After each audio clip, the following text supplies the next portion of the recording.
I'm going to hit record. So we're going to be recording this webinar so that we can send out the link to everybody who was not able to join, and we'll send it to you all so that you can watch it again. So tonight's webinar, as you all know, is on anxiety and stress, especially because so many people are feeling this more with the coronavirus and all the news coverage and everything. So to start us off tonight, we're going to have our President and CEO, Michael Weimer, give a little welcome. Thanks, Eileen. Good evening, everybody. I'm not sure why any of us would be feeling any stress or anxiety right now. That's a joke. Lots of things happening out there, but you know, my tagline around the office is, we've got this. You know, we will come through this. We will be successful. You know, and over time, hopefully we'll all look back and think of this as just a moment in passing. Just a few very quick updates about the foundation. We are fully operational. We're here to meet any and all of your needs. You can also go to marfan.org and find pretty much anything and everything about Marfan and related conditions. We will be constantly updating our COVID-19 advisory. I'm sure many of you have visited that on the website, or maybe some of you attended the webinar we had as well last week. So look for updates there as information evolves. For now, we've had many questions about our annual conference. For now, it's a go. My guess is we will make a final decision later in April. The website has not been launched as of now, so don't look for that at this exact moment, but we're monitoring the situation nationally, internationally, and most important in Massachusetts, where you know, we'll be in Boston this summer. We have the finest medical community in the world available to the foundation and to our community. Our PAB and our extended group of medical advisors has been phenomenal. We also have Jan Lynch, who manages and directs our Help and Resource Center, and she's available, almost available 24/7. She's available almost anytime you'd like to reach out with a phone call or send an email. And if she can't help you at that exact moment, I'm sure she'll circle back and be as helpful as she can. And tonight, we have the finest patient advocate in America, Maya Brown-Zimmerman, and a great member of our staff team, Susan Leshen, as your presenters. And now our favorite host, Eileen Michelle. Thank you all for participating, and I'll be interested to hear what we talk about this evening. So thanks, Eileen.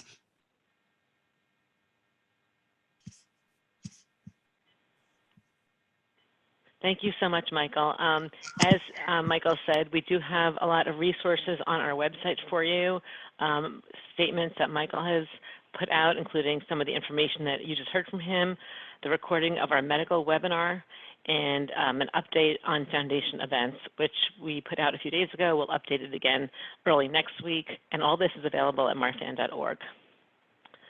So tonight's presentation, we're going to go over the following things, and hopefully this is what you get out of this tonight: learning about stressors, understanding productive stress, how to reduce physical symptoms from stress, how to problem solve and how to cope with stress.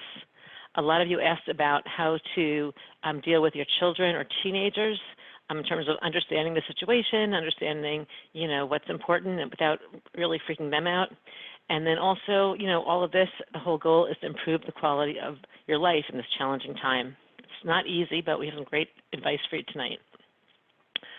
So as Michael said, we have two great presenters tonight, Maya Brown-Zimmerman and Susan Leshen, and so I'm going to turn it over to them. I think, Susan, you're up first, right?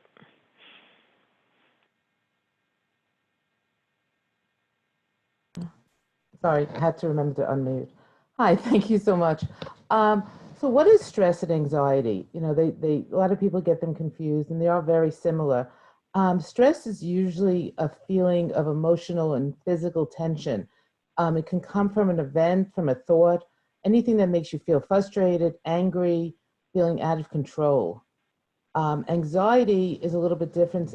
It's an intense, excessive, and persistent worry and fear. It's much more hyper and heightened than stress would be.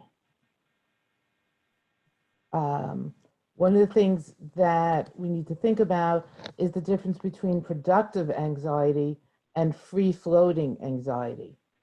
Productive anxiety incorporates the situation created, say, by COVID-19, for which we really don't have a lot of answers. We cope with this anxiety by pre-planning and by using our community resources and our personal resources. Example for some of this might be, how do I get medication when you can't leave the house? Should I keep my doctor's appointments? How do I pay for my medical care? This is, if I lose my job, this is all productive anxiety. This is things that you can make a plan about. You can sit down with your family or, with your doctor and say, how do I deal with this situation?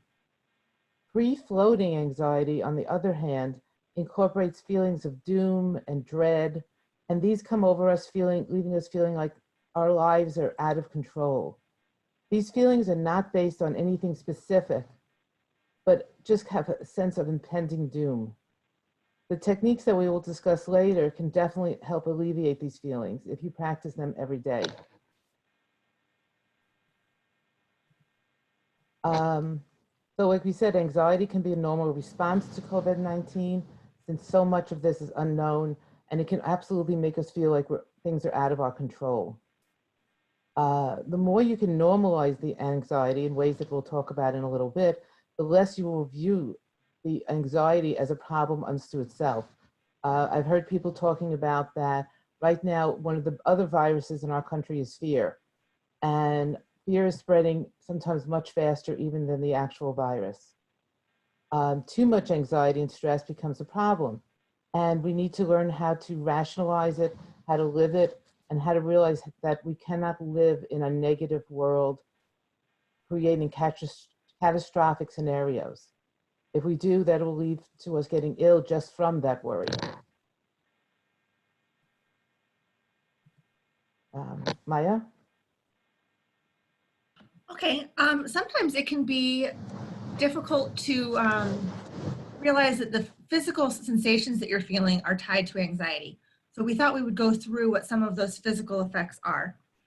Anxiety can cause mood swings where you're fine one moment and you're crying the next, or you're really irritated and you don't quite know why.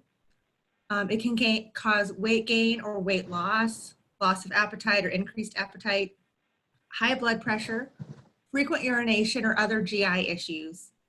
Can be more difficult to be productive. You feel like you can't concentrate, or it's hard for you to get motivated.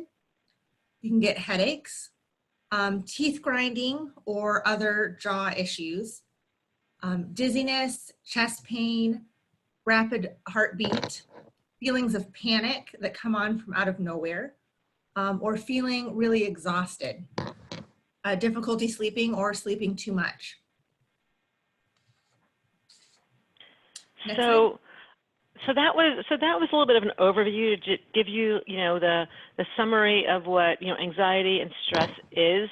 And what we did here was, you all had a lot of the same questions or similar questions. So we tried to group them together, and so that we can give you really focused answers. So the first section is really about what strategies can we use to handle things that are beyond our control, and what are the various ways to relieve anxiety and uncertainty.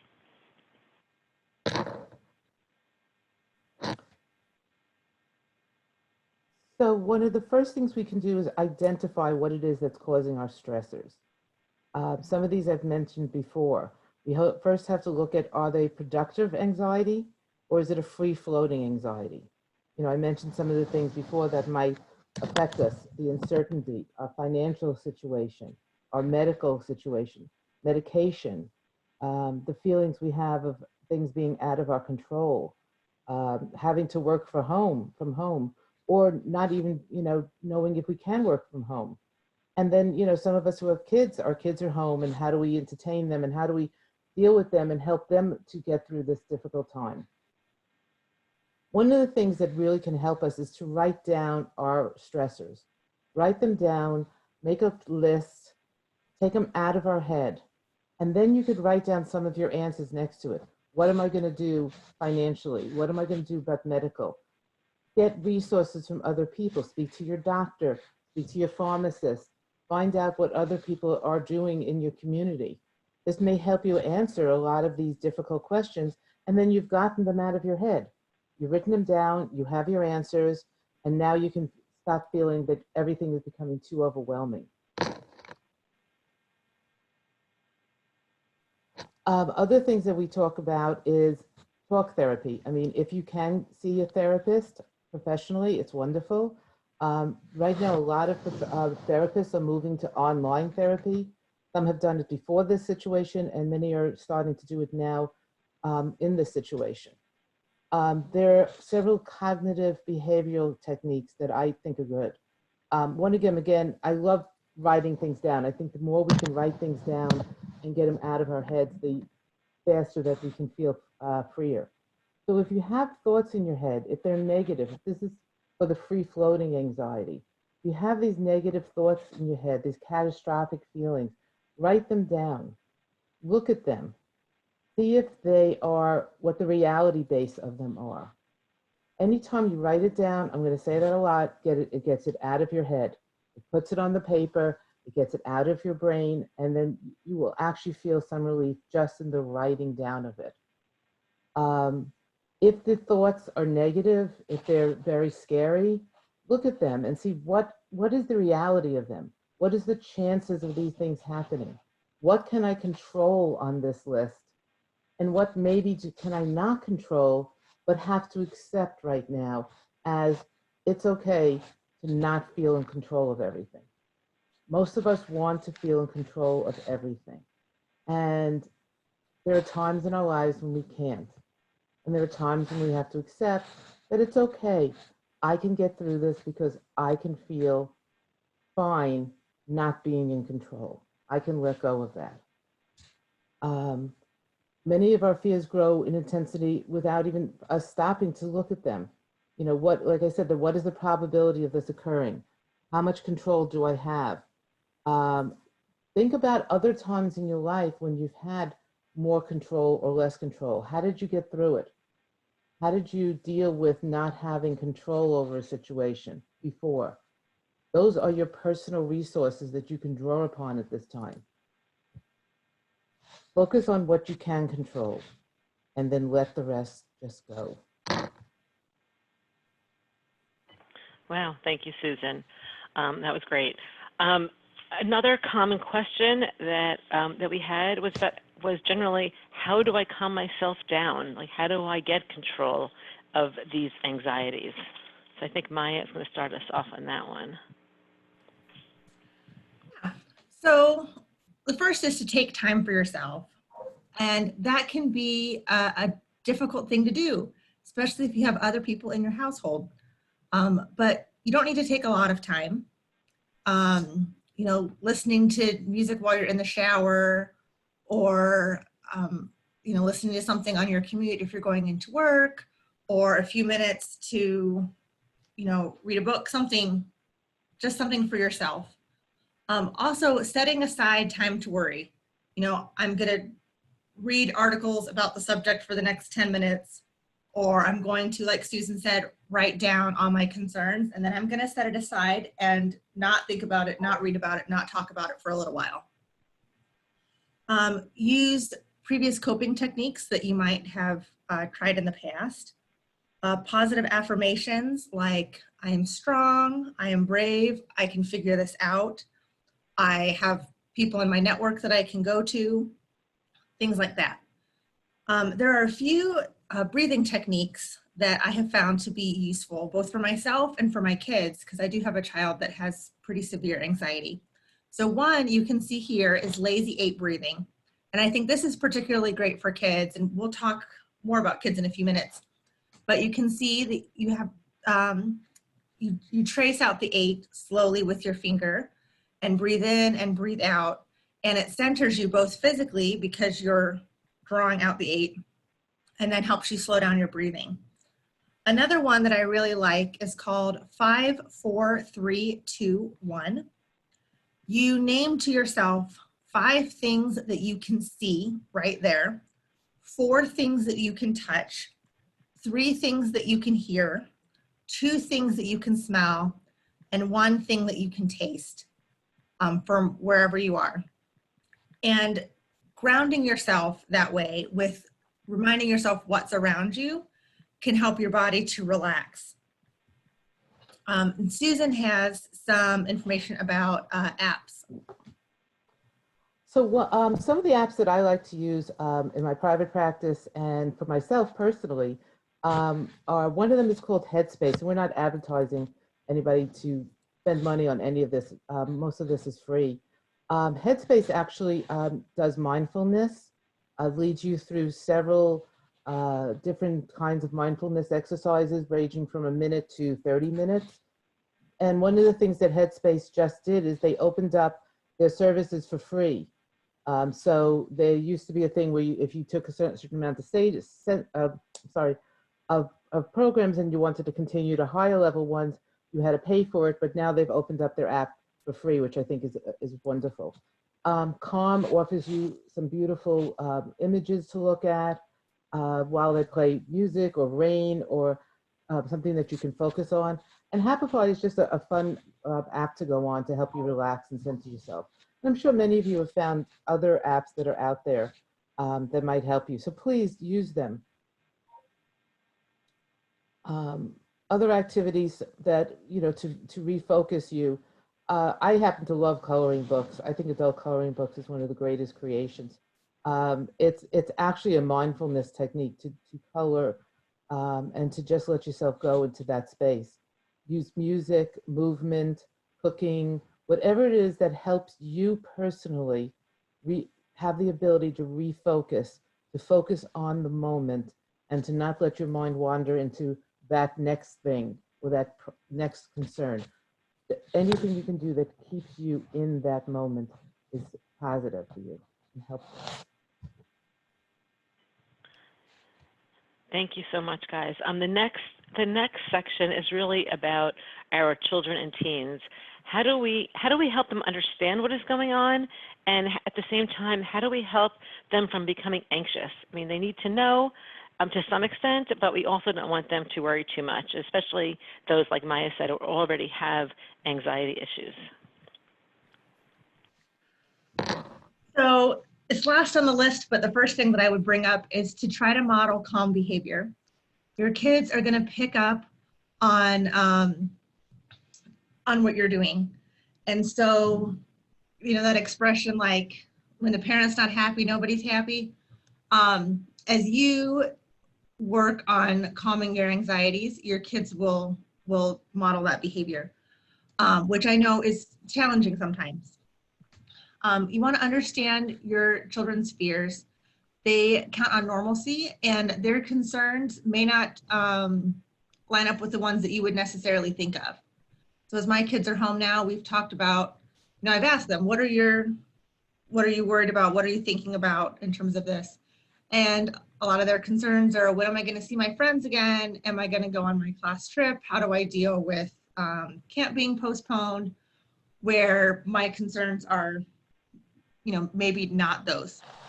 But as we empathize with them and, reinforce that we're there for them, that really helps. Establishing new schedules so that they have a new sense of normalcy as they're home is really important. Answering their questions honestly, but at their level. I think one of the worst things you can do for anxiety overall is make up an answer that you think is going to make your child feel better. One of my kids asked the other day, what are we going to do if you go to the hospital because of this? And so we talked it through. I could tell them, oh, nobody's going to get sick. It's going to be totally fine. But that may not necessarily be true. So we talked through what that would look like and then assured them all the steps that we're doing to stay healthy. You can also empower your child by teaching them positive behaviors. So teaching them how to wash their hands, how to cough into their shoulder, we've talked about the social distancing. My kids are 11, 9, 5, and 3. So my 5-year-old and 3-year-old are not so interested in this. But these are the type of conversations I'm having with my older kids.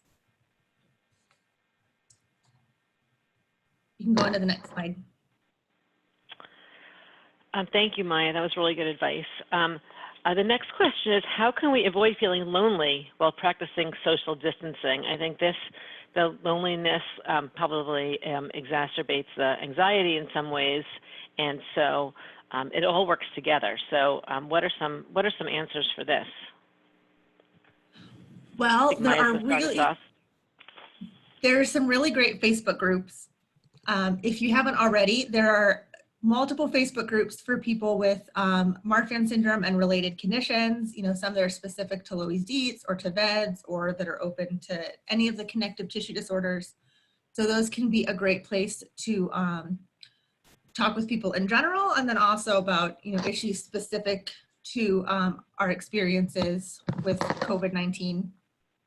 There are also Facebook groups that are set up for parents right now on how to help get your kids through the quarantine that have nothing to do with connective tissue disorders, but do have lots of great links to educational websites or to fun activities that you can do from home, like touring different museums digitally or presentations that zoos are doing. You can utilize video chat, FaceTime, Skype is free. I think Zoom is free up to 45 minutes. Facebook Messenger for your kids. It's a secure way that they can talk with friends.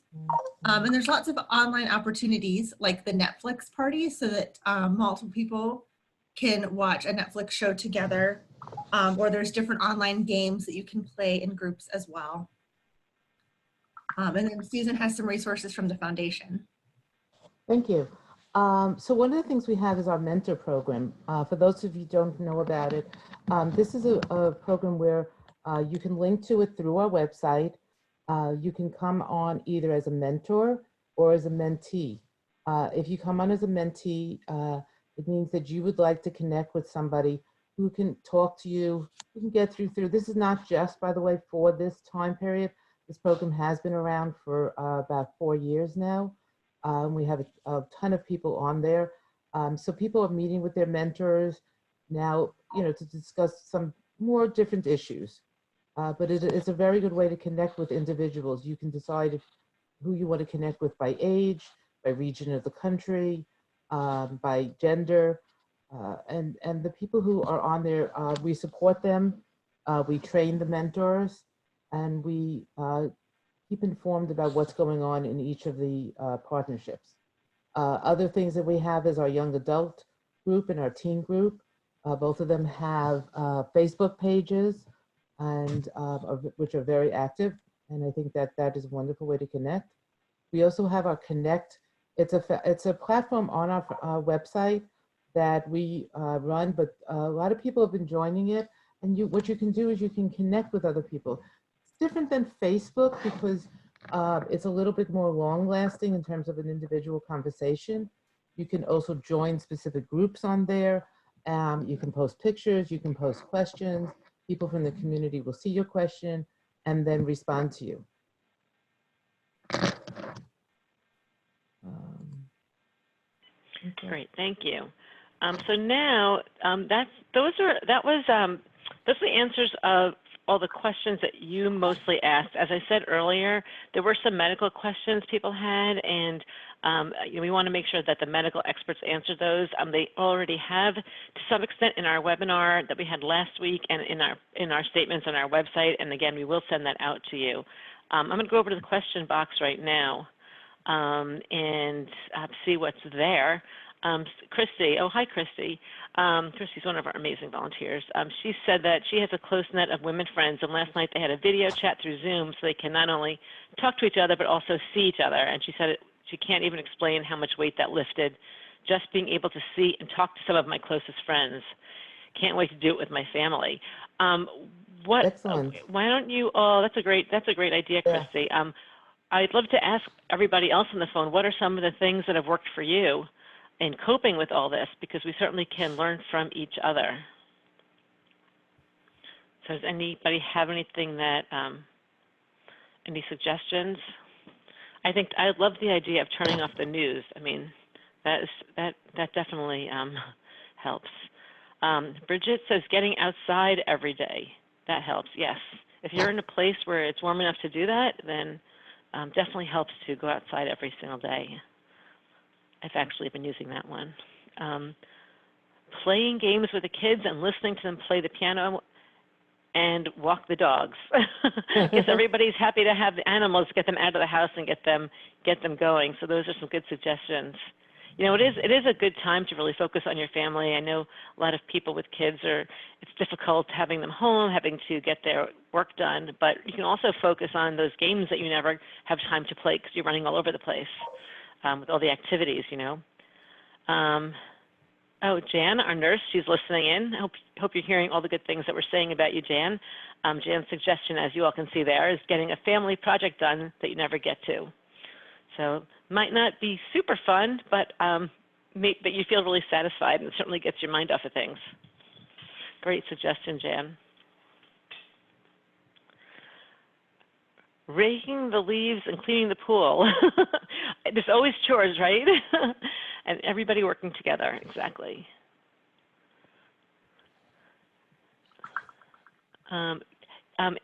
Right, Angela is reminding us some committees are organizing art for people to walk by, posting rainbows and windows. I also saw one today about getting outside with chalk and drawing on the sidewalk. I know they've done that in my community. It's really positive. Yeah, the sidewalk chalk art. Yep. I got to see that today, actually, when I walked in my neighborhood.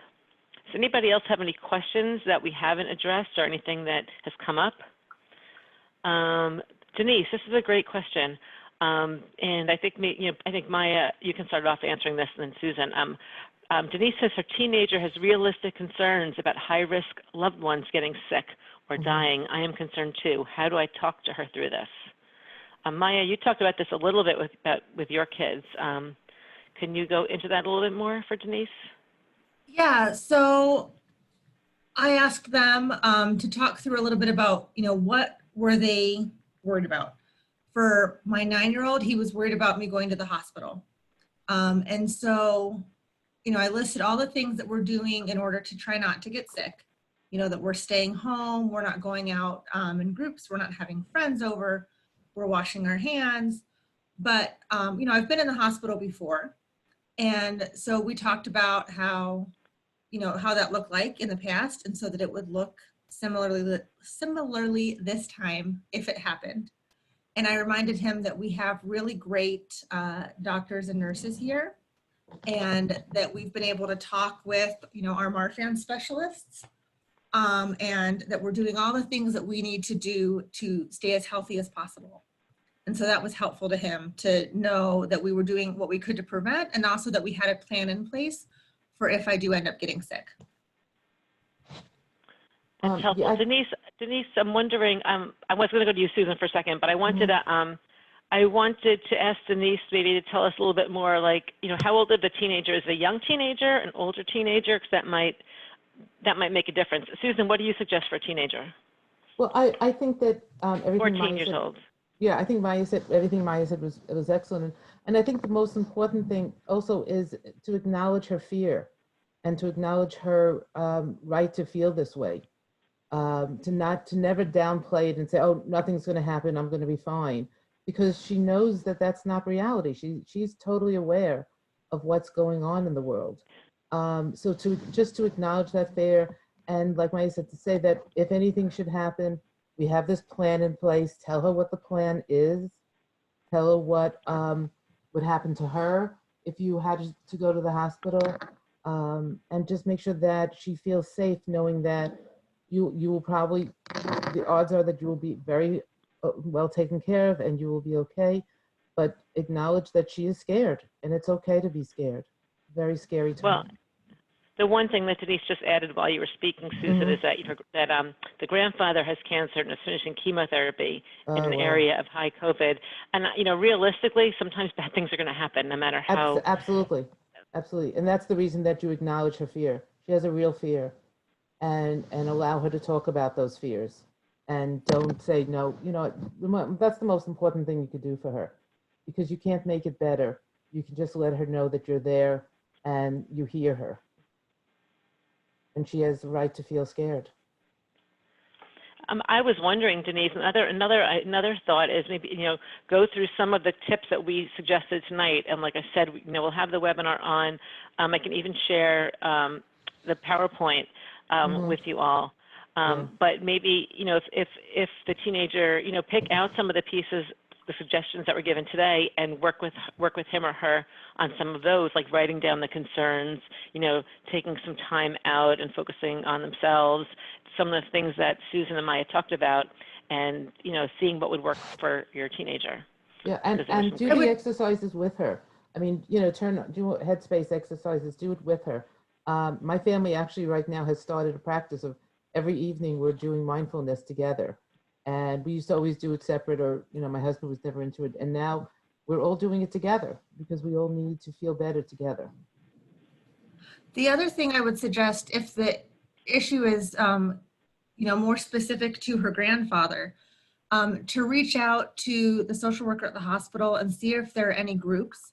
When my mom was going through treatment, my kids went to a local nonprofit that had activities for kids who had a family member going through chemo. And I would imagine that they also have some kind of COVID-19 specific information for kids and teens in regards to their loved ones going through chemotherapy and radiation right now. So that might be another resource for you. And they may even have an online support group like that. They may have shifted it to an online group. That's a great idea. I have a question. Mandy put it in the chat, but I'm going to share it here anyway. And Susan, maybe you can chime in on this. What about a child who is developmentally delayed or has some other issues and doesn't really understand, and and they're young, and Mandy actually is shared that she's in child welfare, so she's an essential employee, so she still has to go to work every day, and so there's a lot of mixed signals, and a young child who is developmentally delayed a little bit is having a hard time understanding what's the emergency, why is mom not here, and obviously for the mom it's super stressful. So how does the mom handle this, and how do you explain it to the child? That's a great question. There are a lot of things going on here. I think one of them is definitely the idea that you have to leave her each day, which might be scary if she's hearing that people should not be leaving the house. So I think one of the things I would want to know first is how much does she understand or know about what's going on? What are her feelings? I mean, how is she feeling right now? Kind of like, taking her emotional temperature. How does she react when you leave the house? Does she cry? Is she scared? Does she feel like she's not going to see you, that you're not going to come back? If any of that is happening, then those are the things you need to deal with first. Sometimes having her give you something of hers to take to work with you can help her feel that that object is with you during the day and is keeping you safe. So if she has like a favorite doll or a stuffed animal or something that she feels comfortable with, she can, say, please, can I take it to work and have it keep me safe because it keeps you safe? Maybe something she sleeps with. She might feel good knowing that, that object is with you. A lot of it, again, is hard, and I would love to speak to you privately about it, Mandy. So please reach out to me and call me, because I, would really need to know where her level is of understanding, and then we can talk about how to create something that would work for her and that would help her feel safe during this time, and also help you feel better about the things you have to do for your job and leaving her. Because if you're upset, I am positive she's picking up on that. Great points. There's also a request, Susan, for you to talk a little bit more about mindfulness and tips on mindfulness. Like, what is it? And tell us again how do you do that? I mean, I know one thing you've said before is to practice mindfulness before you need it, but now we all need it. So Right. tell us how we can get into this right away. Okay, that's a great question. Okay, so mindfulness is very different than a meditation. In a meditation, your goal is to have your thoughts all go away. You try to stop any thoughts from coming into your mind. And most people find that very frustrating, and they stop meditations quickly because they can't eliminate all thoughts and they feel like they're failing. The beauty of mindfulness is that that's not one of the things you have to worry about. When you do a mindfulness, you concentrate on your breathing. You listen to the breathing going in and the breathing going out, and you focus on that. And you're going to have thoughts. Things are going to come in your head. Oh, I've got to go buy, bread tomorrow. Oh, okay. You say to yourself, that's fine. I'll buy bread tomorrow. And then you go back to your breathing, and you breathe in and you breathe out. And you just keep listening and feeling that breathing going in and out. And then you may have another thought. Oh, forgot to take the laundry out. Oh, okay, I'll do that afterwards. No problem. And you continue and go back to your breathing. Now, one of the things about mindfulness is that it actually physically changes your brain. They have done tons and tons of studies on this, and it shows that the excitability part of your brain gets smaller the more you practice mindfulness, so that your brain is able to actually stay in the moment, focus on what it is you're doing now. And too many of us live in the what's next, what am I doing next? And very few of us live in what am I doing now? How do I feel now? And I recommend it very highly to people. And it is a practice. Don't expect to do it, oh my God, first time, that's it, I messed up, I can't do it. No, it's a practice. It's like riding a bike. If you fell off a bike the first time, you get right back on, you dust yourself off, go for it again. I hope that helped. That was great. That was really great. I do remember hearing you talk about mindfulness. I thought it was an amazing presentation at one of our symposiums. And you had foresight, Susan. And you said practice this when you don't really need it because you want to be good at it when you need it. And so I think it's a lesson to all of us that these are good practices when you're not all stressed out. And then now that we all need to be employing these different tactics. But it's not too late, and we can obviously still get something out of it and, benefit from these tips. Are there any other questions? I'm looking to see. Some people put some things in the chat box.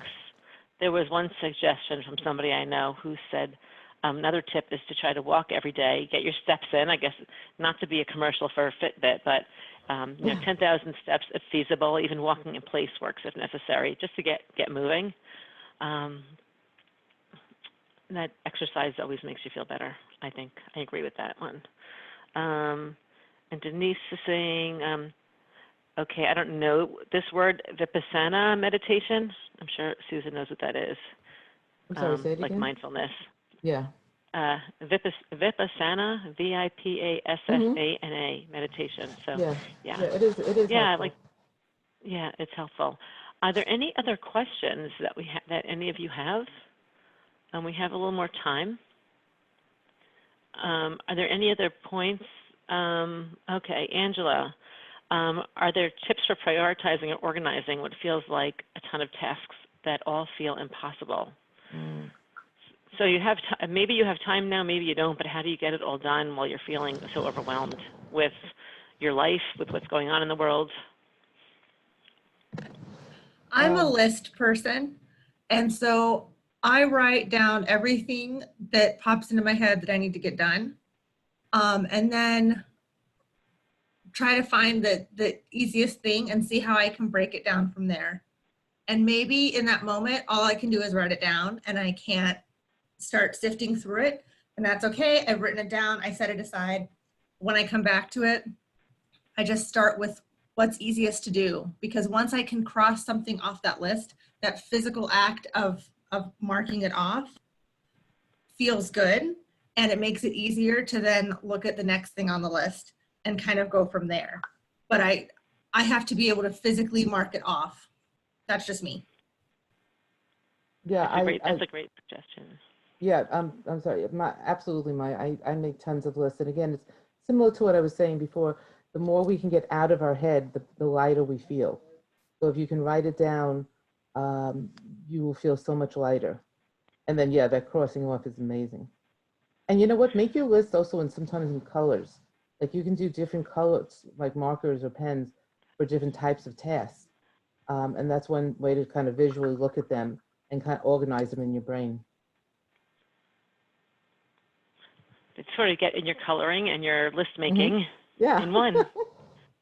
Yeah, I should add that Angela is getting questions on Twitter while we're doing this, so so that's where she's getting these questions from. Does anybody else have any suggestions for how they organize or how they compartmentalize all that's going on?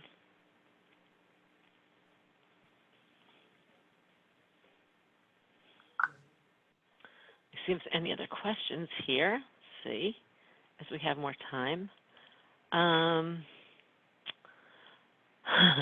This is sort of an employment question. I'm not sure about this, but maybe Susan and Maya have an opinion. Do you have any advice on asking an employer to understand I'm very distracted by what is going on without looking too dramatic?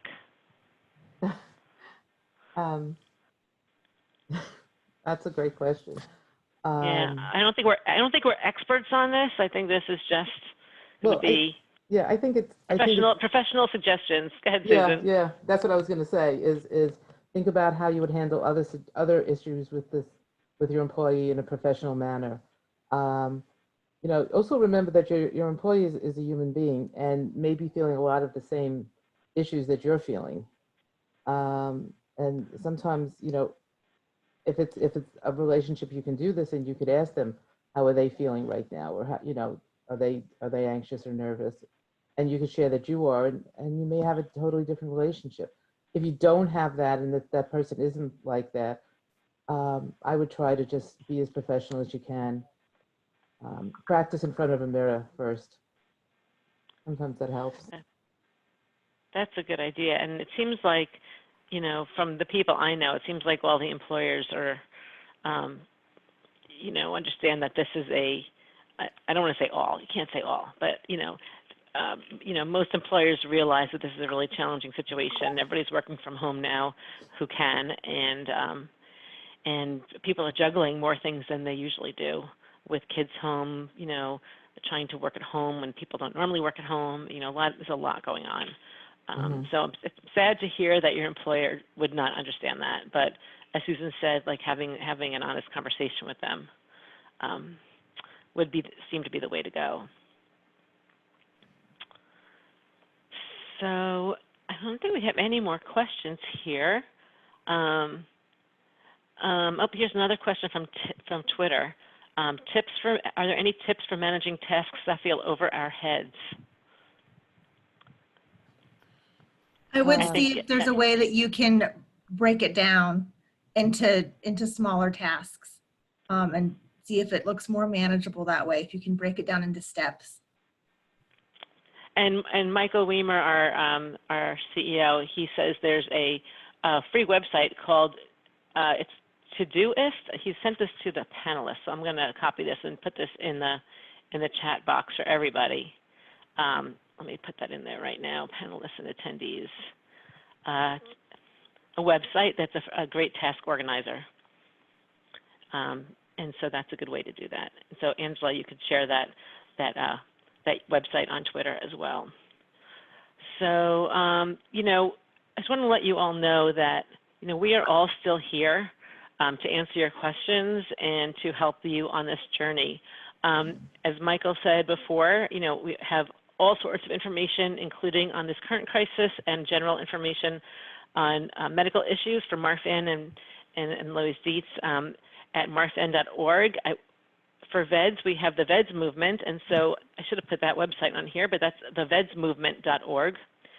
For anxiety or emotional issues, as Susan offered with Mandy, she's always available. So you can certainly email her. Her email address is there, and arrange a time to talk with her. And as you see, she's got lots of helpful information. She's a longtime professional in this field, and we're lucky to have a licensed social worker on our staff to help with these issues. Jan Lynch in the Help and Resource Center, who is participating in this webinar, but you can't see her, so we put her picture up here because she is a wonderfully warm and helpful nurse that's on staff with the Marfan Foundation. And to submit a question to her, go to marfan.org/ask. And I can't emphasize enough how important it is to go through that website so that she can quickly and efficiently get your question and answer it. And that seriously is the best way to get to her. So she is always there, always available with a smile. And if she doesn't know the answer, she will check with our professional advisory board to get the answer for you. So any questions that you all have submitted in advance that were medical and were not answered here, we are going to get those to Jan, and she will get them answered for you. Okay? And Jan is putting up her phone number to have people contact her, although she kind of put her extension first. So you can look in the chat box there and see that. So we are here for you all the time, and obviously in this current situation, but you know, year-round we're here for you. So I want to thank you all for joining tonight. Maya and Susan, do you have any last words before we end this webinar? Maya, go ahead. I'm just really glad that we have all of you at the foundation here to provide these resources for us. And I would encourage people to take advantage of them. Thank you for doing the webinar tonight. Thank you, Maya, Susan? so much for, thank you, Maya, so much for doing this with me. It's been a pleasure. I just hope everybody out there can, I hope you have peace and wellness, and please absolutely contact me or Jan if you need anything. We love to be contacted, and we love to help people. Thank you. And thank you guys so much. And I want to let everybody know that we want to keep giving you these virtual opportunities to learn. And we would love to hear what you are interested in hearing about in these webinars. And we're going to be putting a survey out. We want to know what you need moving forward, and we want to be able to address those issues and be there for you. So thank you all so much. Stay safe, wash your hands, and have a great night.